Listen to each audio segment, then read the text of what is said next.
On this episode of the CBD University Podcast, the first 4 months of 2021 are in the books. A look back at some of the biggest regulatory news from the industry, an update on CBD in Mexico from episode 51, and what we are keeping an eye on heading into May. Industry advocate and attorney Rod Kight returns to the CBD University Podcast, and it starts right now.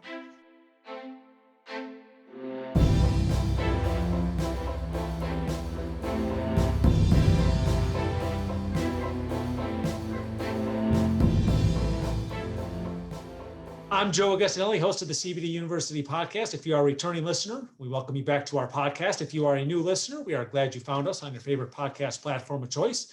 Don't forget to hit that subscribe button wherever you get your podcast to get notifications when new episodes are published each week. And don't forget full video episodes on the Global Widget YouTube channel and the YouTube channels of our brands. And this is one, if you're watching the full video episode on YouTube, this is another one of our Zoom episodes, and we are joined by industry advocate and attorney and frequent guest here on the podcast, Rod Kight. Rod, welcome back to the podcast. Hi, Joe. It's always good to be here. So thanks for having me. And how's everything down in Mexico? Mexico's glorious. It's beautiful down here, and there's a lot of exciting stuff happening for sure. And we're going to get to some of that stuff in the industry coming up in just a moment. But first, it is hard to believe we are through the first 4 months of 2021. Time is flying by. And so with the first 4 months in the books, and it's been a busy 4 months, it seems to be something new and different just about every single day. What's happened to start, what has happened at the start of 2021 that maybe could pave the way as we get into the next 4 months and head in towards the latter third of the year? Yeah, well, I think, we saw a lot of difficulty through COVID for a lot of industries, including the hemp and CBD industry back in 2020. And I think what we've seen with the first quarter of 2021 is that ice is beginning to thaw and the industry is beginning to really move forward in some new and unique ways. As far as some beacons, or that might not be the right word, but some things to look for that have happened that I think are going to begin to shape the industry. There are at least two that I can think of. One is the emergence of Delta-8 THC as a hemp compound that consumers really like. And it went from being something that no one had heard of to something that's being written about in Rolling Stone and Newsweek and reported on NPR and TV stations. And we get calls about it every day. So I think Delta-8 and from pulling back and in a bigger picture, new hemp cannabinoids in general. I think we're going to beginning to see that market, and it's going to start to roll, whether it be Delta-8 or CBG or CBC and other combinations of cannabinoids other than CBD. I think that's going to be big, and we're seeing a preview of it here. On the other side of things, we see new vape rules where the PACT Act, which regulates tobacco and nicotine products, has been expanded so that it now, as of today's recording, has pulled in hemp and CBD products as vapes that don't contain nicotine or hemp. And we're seeing a lot of issues with the regulators on the one hand, but also with the industry as well, revamping the way they do things on both sides so that everyone can stay compliant. And I think we're going to see more of that. And again, just a forecast, maybe a better word than a beacon, but a forecast of how regulations are going to continue to evolve in the industry. Shifting gears, back on episode 51 of our podcast, we featured the Secretary General of the National Cannabis Industry Association in Mexico. Obviously, a lot of attention on the industry in Mexico because of the size of the market there, as I mentioned earlier, based there now. So what's the latest on where things stand at the time of this recording? Yeah, as of the time of this recording, what we have is the Mexican Congress. The lower house has passed a bill. It's now sitting in the upper house, which they call the Senate, and waiting to be passed. The Mexican Supreme Court has ordered the Mexican Congress to legalize cannabis no later than April 30th, which as of this recording is just a few days away. We'll see if that happens. The Mexican Supreme Court has ordered the Congress to do this, and Congress has applied for and received several extensions over the years. We don't know yet whether or not that's going to happen or whether they're going to go ahead and pass the bill. I'll say with just a little bit more background, there was a bill that the Senate approved, sent to the lower house, and that almost got approved, but then there were some tweaks, and then the lower house is now passed a bill, and now it's up to the Senate, and they're looking at some tweaks. And much like our Congress, the two houses kind of work together and oppose each other too with these bills and different groups wanting different things. So I think the short answer, now that I've given the long answer, is that my fingers are crossed that we're going to see full legalization within a week of this recording. Whether or not that actually occurs remains to be seen. And if there is an update to that, we'll have that in the copy of this podcast episode. Once the recording is uploaded, this podcast will be published, obviously, just right after that deadline in the beginning of May. So we'll update our listeners and viewers on that. And we talked a little bit about it. So let's shift gears back here to the U.S. We've seen quite a bit of movement, really from state to state with recent legislation. What are some of the key points in what we've seen so far? And do you think we're going to continue to see more state by state regulations before we get anything out of the federal government? Yeah, I think we are. I think by and large, the cannabis industry, whether we're talking about marijuana, we're talking about hemp, we're talking about CBD or THC, is a state by state thing. And I think that's going to be the case no matter what. We're likely to see Congress pass some new laws regarding marijuana and CBD. And for all we know, maybe even hemp itself over the term of this administration, the next 4 years.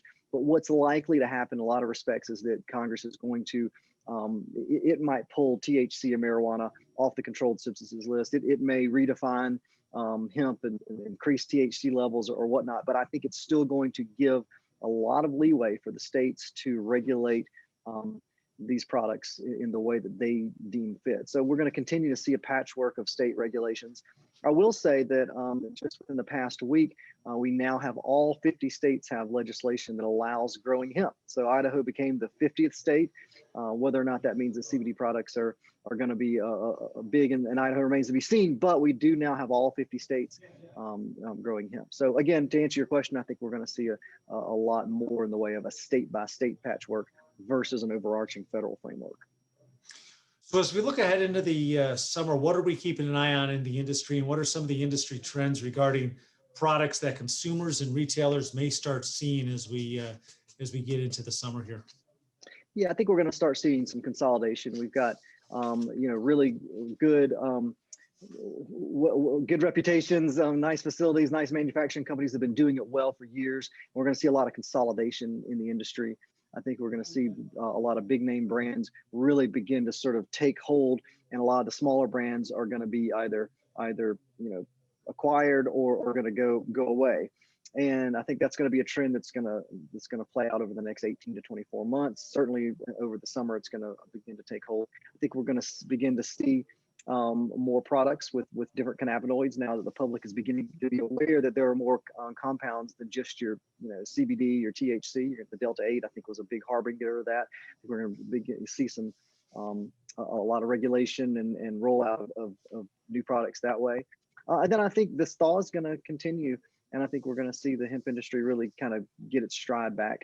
And CBD is going to become, if it's not already a household term, and I think it probably is, it definitely will be by the end of this year. Any other states we're keeping an eye on for maybe new legislation? I know you just had a blog article about Kentucky not too long ago. And is there anything that we've seen out of DC in the first few months here of the Biden administration that may have a preview of what's to come for federal regulation? Yeah, good question. So on the state front, I recently wrote a blog about Kentucky. The Kentucky Department of Agriculture had a legal opinion out about Delta 8, stating that it was illegal, and I wrote a blog essentially saying that I disagree with the legal opinion, and I set forth the reasons in that. As far as states, New York just legalized marijuana, and it's a comprehensive framework, and we're going to see that sort of roll out over the next several months and years even. California has a pending CBD bill that would specifically authorize CBD in foods. Right now, CBD is not authorized in foods in California, although you can find them most everywhere. I think we're going to see passage of that bill.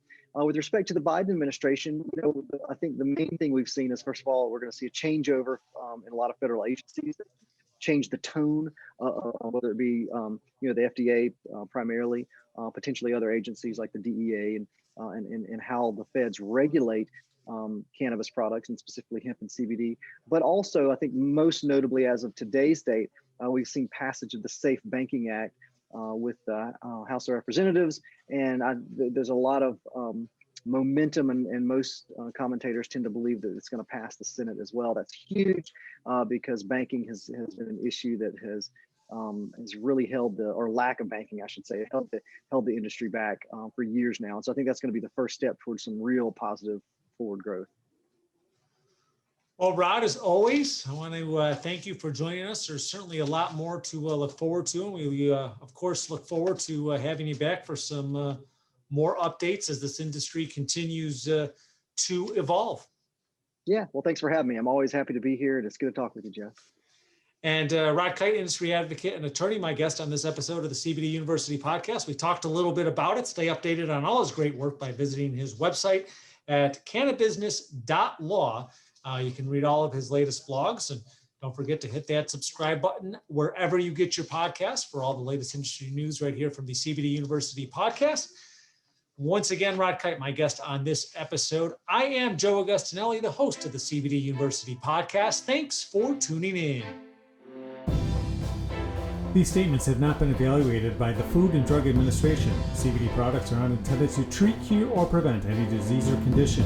Always consult your personal physician about CBD and using CBD products. CBD should never be used by anyone under the age of 18. This podcast is not intended to provide legal advice regarding the legal status of CBD and CBD products.